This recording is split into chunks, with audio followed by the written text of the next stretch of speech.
Hello Virgo Rising and Virgo Moon people. This is your weekly astrological and card forecast for the week starting January 23rd, 2017.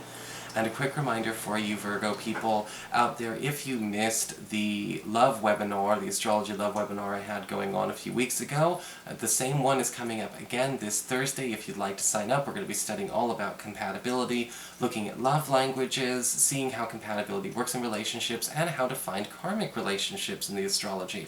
And you can sign up and register for that at my website, integrativemysticism.com.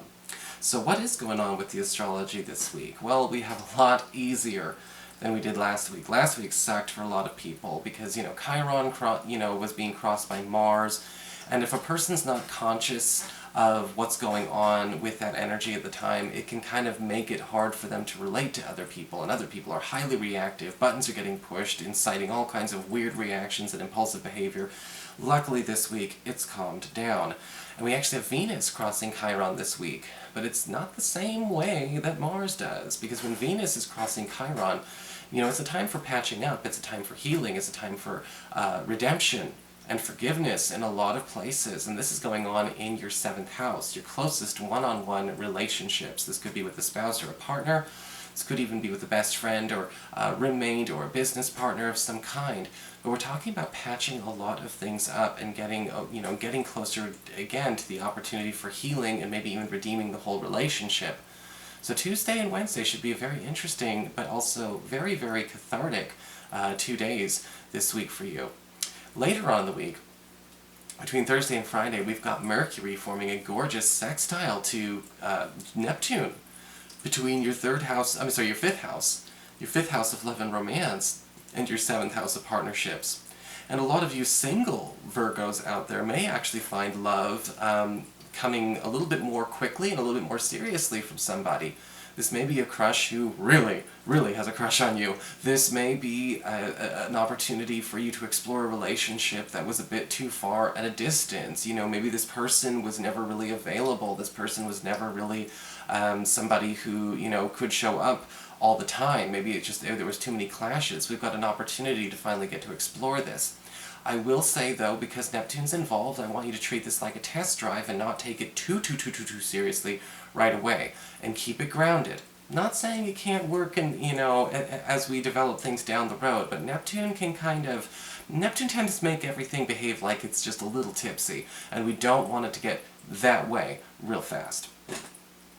So what is going on with your cards this week? Well, for your spiritual advice, we do have the card of Before the Gathering. And so this is going to be a week of great preparation. We talk about Before the Gathering. This is actually going to go very, very well for you. This week is going to have a lot of opportunities to not only catch up and get ahead, but get ahead with your work, get ahead with money, get ahead with a lot of your chores. Before the Gathering is saying you need to take this very seriously this week, because the beginning of the week is going to be slow enough to prepare for the busiest side of the end of the week. I also like Before the Gathering is because you're going to be getting a lot of teasers this week of a big win or a major victory that's going to be coming your way at the end of the month. And we want to stay on course and on track to be able to maximize the reward for that. For your Earth sector, when it comes to your work and finances, we do the Temperance card reversed. Now this week is saying that this week's going to feel a little bit lopsided. When it's slow, and when it's busy, it's too hot to handle, and you're going to have to be flexible with that. The Temperance card inverted can also indicate a need to pay attention to where people are not able to hold on to, or hold to a schedule, or hold to their deadlines. Alright, if you require people to meet deadlines for everyone involved, or maybe you're in a situation where you are requiring, where people require certain appointments, maybe you do appointments, or you work on an appointment basis, you work on a delivery basis. The Temperance card reverse is saying some things are getting all kinds of mucked up at this point in time. However, I will say, because it's so busy, it will be a highly profitable week as well. Just be careful not to overbook or overdo yourself, because sometimes the Temperance card inverted can say, we will have trouble when we said we were going to be in 2 places at once, so don't do it. For your communications with air, when it comes to your friends, your relatives, and the others in your life, we do have the 8 of Swords upright. So, how are we going to save somebody from themselves? Is kind of the question of the Eight of Swords. Because the Eight of Swords usually does talk a lot about, in this situation, I'm kind of feeling a friend or a relative who's gotten themselves in some kind of trouble yet again. This may be a pattern of self-sabotage in their life. This may be something that they can't help but do. And the Eight of Swords can also indicate somebody who could just as easily help themselves, but they're too busy hurting themselves instead. And with the Eight of Swords upright, it's important to pay attention to where it's not your responsibility to always make sure that they succeed. That sounds really harsh and callous sometimes, but with the Eight of Swords, if we pay attention to even the imagery of the card, yes, we do have a man who's tied up and blindfolded, but he can cut himself out of the swords. He's not tied down to anything. Actually, he's tied by the shoulders and the legs, but his hands are totally free.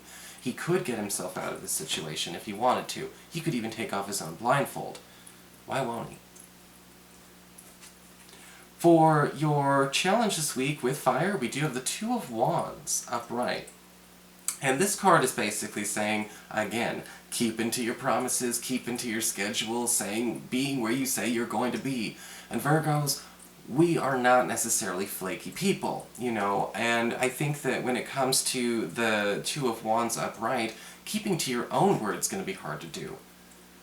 So maybe make fewer promises? I'm not sure, because the challenge with the Two of Wands is saying, again, following through is going to be the hard thing to do. And this could be, again, things that you say you're going to be able to do with friends and family members, all of a sudden you can't show up, something's come up at work. Something you say you're going to be able to do with a lover, and all of a sudden, no, we can't, something's come up with family. Paying attention to where the odd sort of, the wrench in the plans is going to be very prevalent this week, and make sure this week you're not spending too much time, again, making promises and getting hopes up that you can't meet. Otherwise, it's going to be a great week, honestly. For your emotions with water and your romantic life, we do have the Ten of Wands reversed. This can be a great card for love and romance because this is talking about, even though your schedule's gone crazy, your partner's is not. In fact, the Ten of Wands reversed can talk about the release of some kind of major burden or some kind of problem that's been sort of weighing you and a partner down, or even getting in the way of you and a crush finding the time to be together and actually at least get this dating thing going.